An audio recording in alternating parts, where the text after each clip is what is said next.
Helmet ছাড়া স্ক্রুটি চালিয়ে Australian পুলিশের রেশানলে বেন স্টোকসরা। ক্রিকেটীয় মহত্বে যেমন স্টোকস অনন্য, সর্বেসর্বা, তেমনি বিতর্কেও পিছিয়ে নেই। মারপিট করে আদালত পর্যন্ত যাওয়া, সাজা পাওয়া থেকে শুরু করে রকচটা মেজাজের বহু উদাহরণ ইতিমধ্যে তিনি প্রকাশ করে ফেলেছেন। এবারেও ব্যতিক্রম হলো না। অ্যাশেজের 2025-26 মৌসুমে ইংল্যান্ডের জন্য শুরু হয়েছিল হতাশা দিয়ে। পার্থে প্রথম টেস্টে 8 উইকেটে হারার পর মাঠের বাইরে থেকেও নতুন ঝামেলায় জড়ালেন বেন স্টোকসরা। খেলার বাইরে একটু সময় কাটাতে ব্রিসবেন শহরে বের হয়েছিলেন ইংল্যান্ড দলের 3 ক্রিকেটার, অধিনায়ক Ben Stokes, pacer Mark Wood এবং নবীন উইকেটরক্ষক ব্যাটার জেমি স্মিথ। কিন্তু এই স্কুটারে ঘোরাঘুরি করতে গিয়ে তারা পড়ে গেলেন পুলিশের নজরে।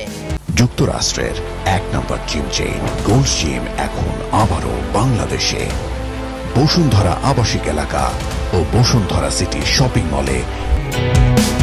কারণটা ছোট্ট হলেও অস্ট্রেলিয়ার আইন ভঙ্গের আওতায় পড়ে হেলমেট ছাড়া স্কুটার চালানো। কুইন্সল্যান্ড রাজ্যের সড়ক আইনের ধারা 256A অনুযায়ী মাথায় হেলমেট না থাকলে সর্বোচ্চ 166 অস্ট্রেলিয়ান ডলার জরিমানা গুনতে হয়, যা বাংলাদেশি টাকায় প্রায় 13,000 টাকা। কখন তারা শহরে বেরিয়েছিলেন তা পরিষ্কার না হলেও সামাজিক মাধ্যমে ছবি ছড়িয়ে পড়তেই এই বিষয়টি নিয়ে বেশ বিতর্ক তৈরি হয়। এ ব্যাপারে স্টোকস খুব একটা বিরক্ত নন। গ্যাবাই টেস্টের আগে সংবাদ সম্মেলনে তিনি বলেন, সফরের ক্লান্তি ভুলতে সতেজ থাকার জন্যই বাইরে একটু ঘোরাঘুরি কিংবা হেঁটে চলা স্বাভাবিক বিষয়। গলফ খেলা হোক, শহরে হাঁটাহাঁটি কিংবা স্কুটার চালানো, এসবকে তিনি ভুল কিছু মনে করেন না।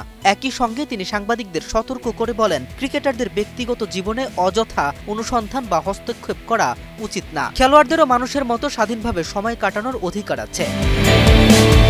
এদিকে অস্ট্রেলিয়া প্রথম টেস্টে এগিয়ে থেকে ব্রিসবেনের ঐতিহাসিক গ্যাবায় দ্বিতীয় ম্যাচ খেলতে নামবে গোলাপি বলে। 5 ম্যাচের সিরিজের পরের 3 টেস্ট হবে অ্যাডিলেড, মেলবোর্ন ও সিডনিতে ডিসেম্বরের 17, 26 এবং জানুয়ারির 3 তারিখে। ইংল্যান্ডকে এই বিতর্ক পেছনে ফেলে মাঠে ঘুরে দাঁড়াতে পারবে, সেটাই যেন এখন দেখার বিষয়।